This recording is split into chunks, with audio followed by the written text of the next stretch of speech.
Hello everyone, today you are watching a podcast here at Binaz Dilnaz, where we'll discuss the novel of the writer Orhan Pamuk, particular Snow, that discusses the relevant issues in the emotional and the political crisis. And to start with one of the main topics is the suicide among young girls. Dilnaz, why do you think he highlights particularly this problem? Hello everyone, thank you for your invitation to this podcast. Because the novel Snow by Orhan Pamuk had really big impression on me, because as you say, the main topics he wrote about it's suicide among the young girl, and also about the politics, about the two opposite sides of the system. I think he mentioned the problem of suicide because of its relevance at that time, because according to the research, and we discussed this also in class, that the story that happening in the novel, it happened really at that time, in 1990s in Batman. And I made a small research about this topic, and every story that we read in the novel happened in reality. Also, the one thing that had very big impression on me is the words of Hande to Kar when she said that suicide is the only way for the girls to control their body, to their lives, their lives. And that's why I think he mentioned this topic because of this problem of young women, that they had no power in their lives. They cannot choose anything about their lives, education, their religion, about their clothing style, about marriage. They have no rights at all. That's why I think he mentioned this problem. This is very relevant issue. Yes. And how do you think, what story of what character speaks to you the most? I think I was not surprised, but one story that interested me, story of Tislime, that and also about the one girl who made a suicide because of the rumor from her teacher. It was a very big shock for me. Like they have no evidence at all, and they just made a story about her life. And after that, her parents also believed to that rumor, and everyone think that's the end of her story of life. And that after that, she will never be happy. She will never get engaged, and her fiance also broke the marriage engagement. So that story was very familiar actually for me, because in Kazakhstan also we have this kind of this kind of society pressure. Actually, in psychology there is a term of victim blaming, which means that every time when something will happen with the girls, everyone society will blame only the girl. And it's very relevant situation in Kazakhstan, in Turkey, in the world, in the whole world. There is a pressure from society to the girl, to their clothes, to their lifestyle. And also, according to the statistics by World Health Organization, the suicide is the third major reason of death among the 15 and 91 aged girls. So I think, also this story where her parents decided to whom she will marry, and also it was man, 40 years old man. Yes, she didn't want it, and that's why she killed herself. And that story very impressed me and affected me, because I am also a girl living in the society with them, and this problem is still not solved. This is very deep answer. And also I have a question for you regarding the name of the novel. It's Snow. And regarding its main topic of the suicide, how does two topics connect and relate to each other? Actually, when I started to read the novel, the main question, maybe the first question that comes to my mind was about the name of the novel. Why Pamuk called the novel Snow? How it's connected? Because when we started to read, it started with the main protagonist's car, who is going, who go to Istanbul by bus to car. After that, to car. In order to analyze the story of the suicide girls, and I thought how it's connected with snow. And then while reading, I think I understand the connection between them, because if you remember, the story started with a snowstorm traps the small city, and after that no one can enter or leave that place. And actually I think there is a very big symbolism between the snow and had girls who covered their head, because they also can they cannot open their head, or they cannot choose their lifestyle to study. For example, yes, we see it in the novel that government pressured the girls to open their head, but according to the religion, because of the pressure of the family, girls cannot open their head. So it's also like they are between of these two sides. They lost themselves, I think. That's why Snow, it's about isolation, I think, and these during the snowstorm we are all stopping in one place. Everything is closed, and I think for girls it's the same.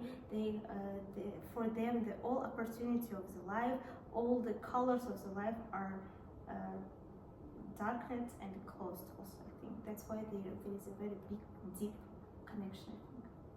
It's the way that I can interpret like a reader. I agree with the pressure put it on the headscarf girls, especially from the state political administration. Do you think the judgment from the society and from the people made pressure for them to think about suicide as an option? Yes, I think it's a very major reason. I think I can assume that it's the only reason of the suicide, because as I mentioned earlier, girls in the novel feeling trapped because of this pressure from the family, from the society where they survive, they live, and even their very closest people blame them in order to blame them instead of supporting them in their decision, their dreams. So when they lost their dignity, when they lost their freedom, when they lost their support from the environment, of course it leads to the very dark side. And of course, as I mentioned earlier in the novel, it stated also that it's the only reason for them to just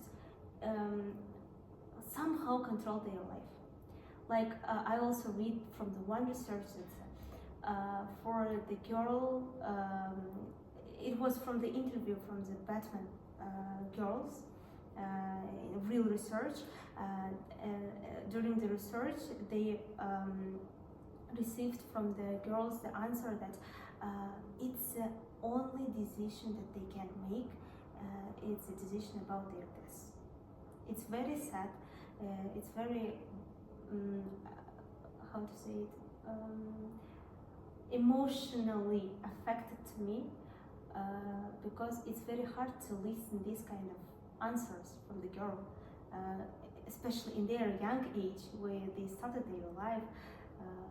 Yes, and also from my experience, last semester I took the course about the media and politics in Turkey.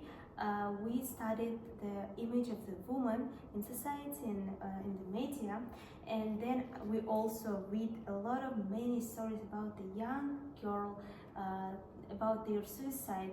So that's why the novel maybe felt familiar for me because of that reason. Because it was domestic violence against the girl from their husband, from their boyfriend, fiance, and also the traditional view of honor.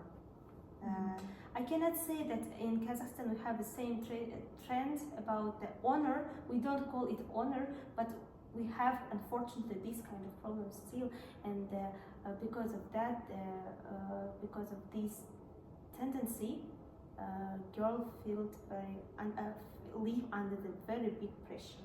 That's why Pamuk. I think that's why Pamuk wrote this novel to show how these things affected, how this politics, how this pressure, how this very old traditional view affected the girls' life. And also in the novel we saw that the one thing that shocked, wondered the car, that everyone live their own life like it's an ordinary thing. That's a natural part of the life, that young girls are killing themselves, take their lives from themselves. Yes. So I think everyone keeps silence even today, but the problem is arising. Yeah, it's unfortunate that such a sad problem is not arising in the society. Yes. And to close this, I want to thank Dilnaz for the deep, well-connected answers, especially with the good statistics and research. And to close up, to conclude, so we made a connection between the name of the novel. We explored the main reasons of their decision to commit a suicide. The novel Snow by Orhan Pamuk also paid big attention to the political side of the novel, because we discussed about the suicide among the young girl, but it doesn't happen in vacuum, it doesn't happen in suddenly in 1 minute. I think it's a result of the very long system, and and the main role in the novel played by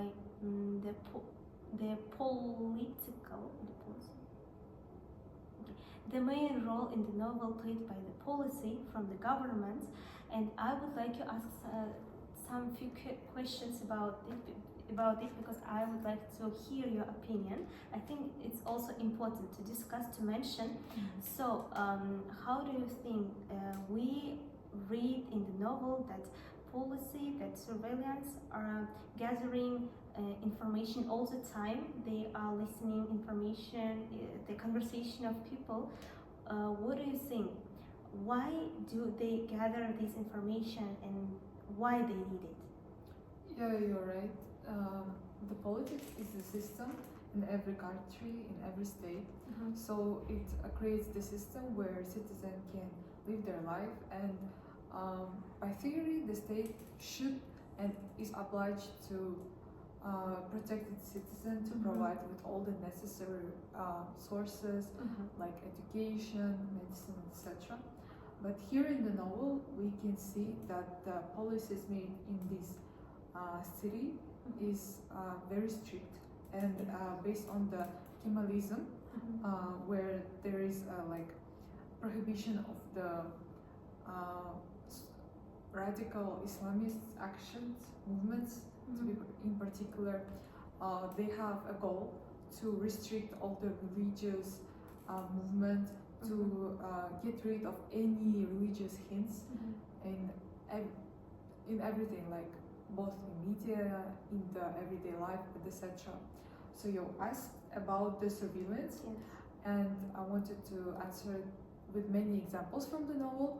The most obvious one is from the start of the novel, where the main character Ka was started to be under the monitor of the state representative. As you know, when he arrived to the Kar city, they immediately assigned the policeman to keep track on him. What does he do, whom he meets, what does he even say, so they would know everything about him, because as we know he comes from the Germany.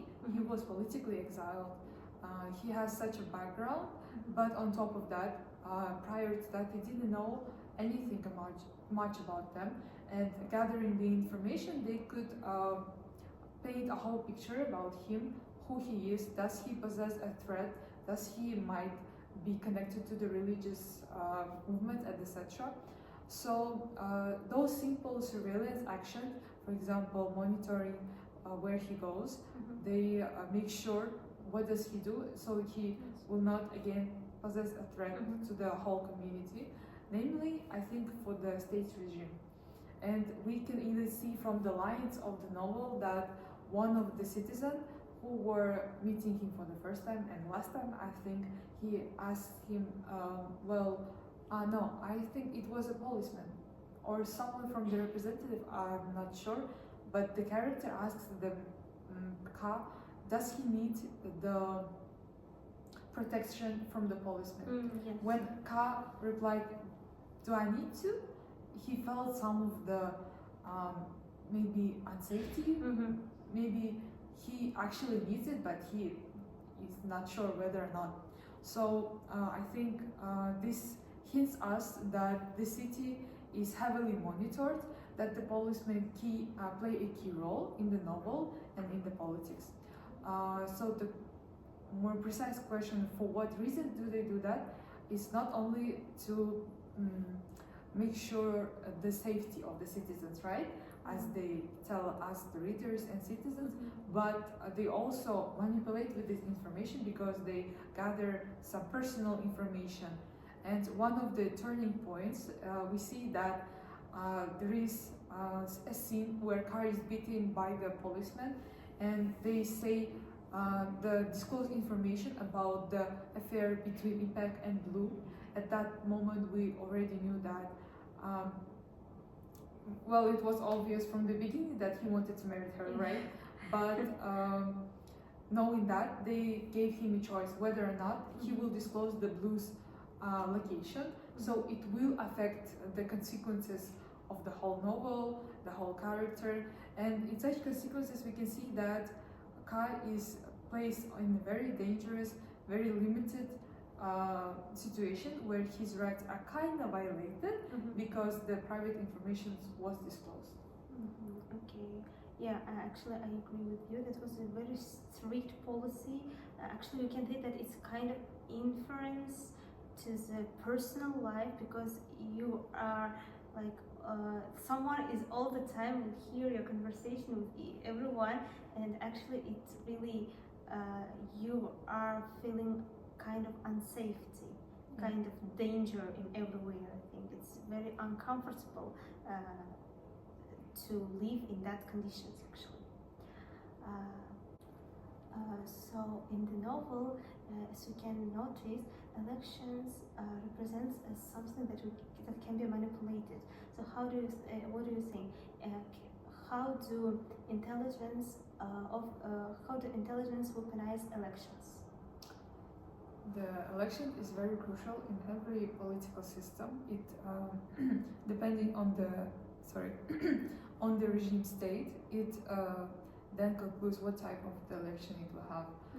We have a little bit of background regarding the elections and the previous parties and state representatives that were elected. For example, there were background story that the mayors of the city were kind of corrupted.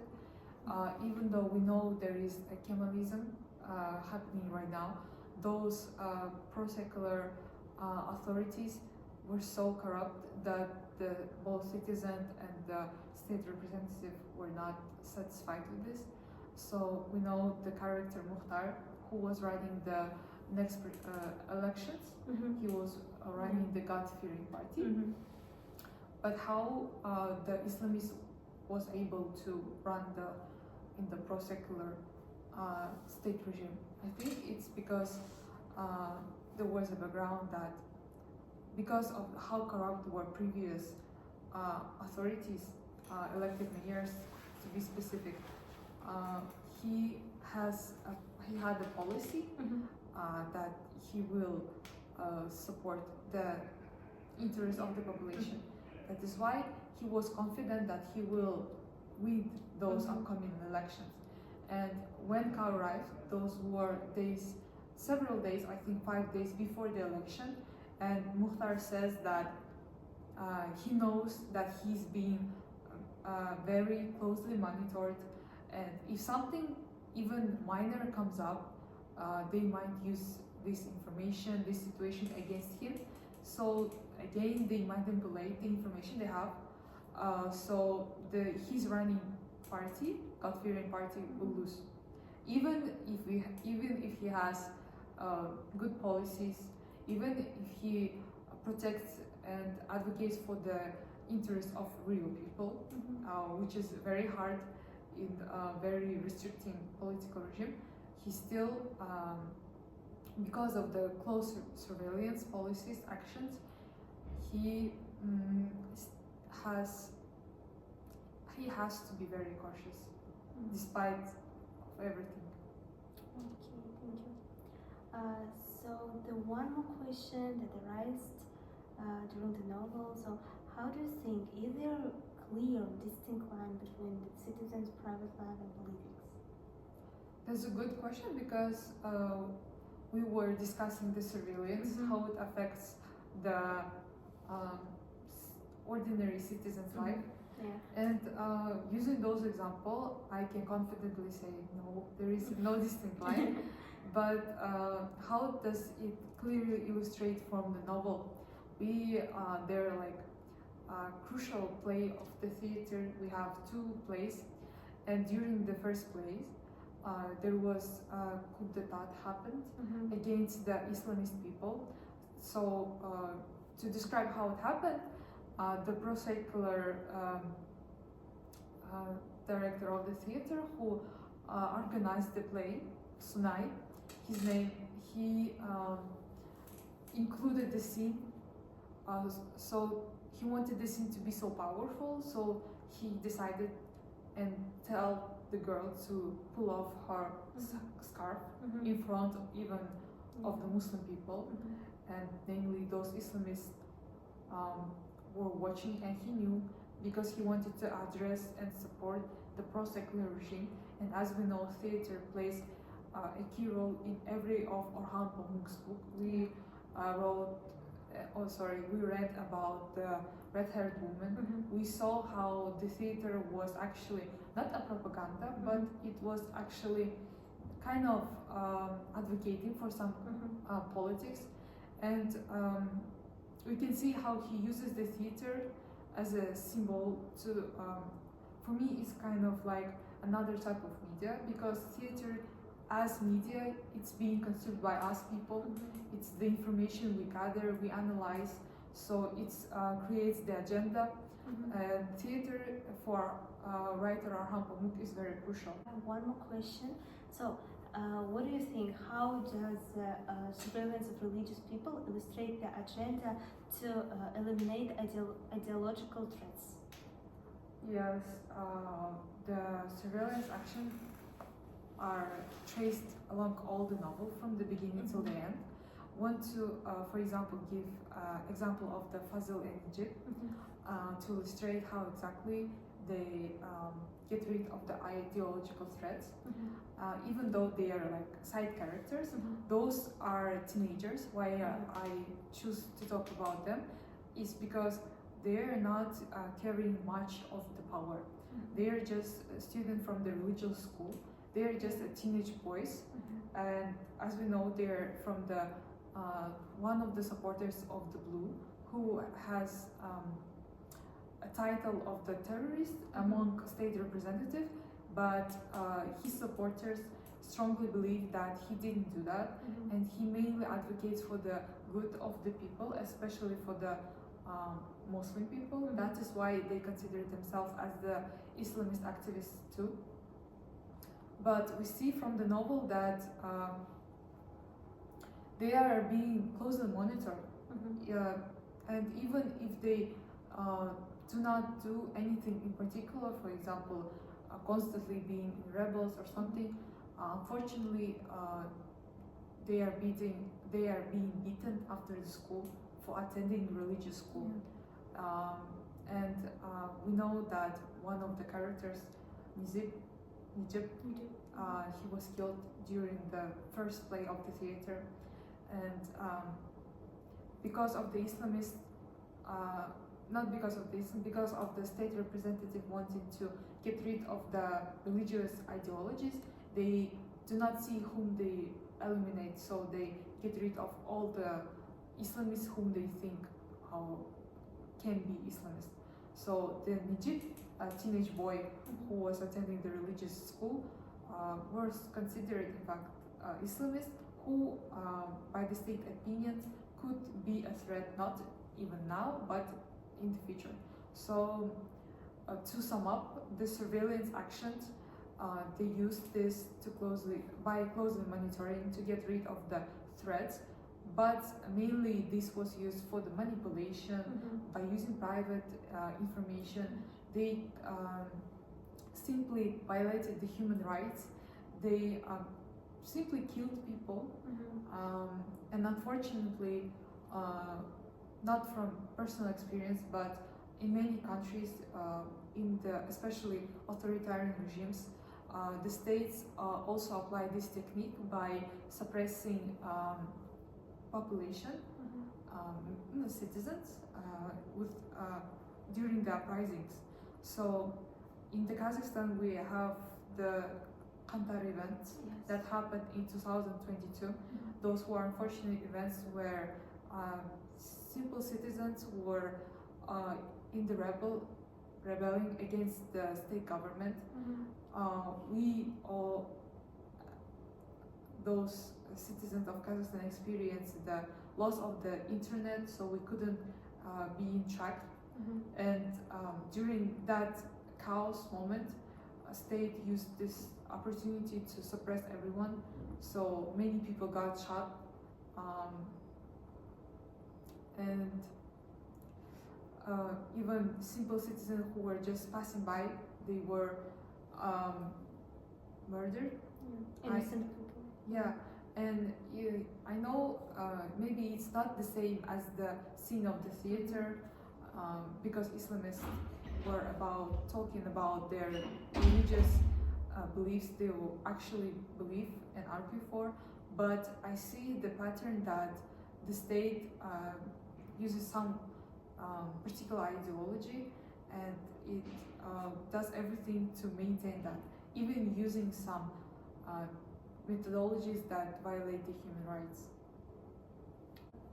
I think we discussed one of the main important topics of the novel, and we found many interesting connections in the novel itself, also, and with our today's life, today's reality, to our country also, and about how politics can affect the life of the people, how their policies, strict policy, conservative policy, ideologies can just change the people's lifestyle, their beliefs, their way to live, their choice actually. So thank you for your opinion, thank you for this, thank you that you share your research and points about the problem. I think it was a very good and useful podcast and interesting topics to discuss. I wanted to thank you too. It was very interesting to discuss one of the main topics of the novel. So, goodbye.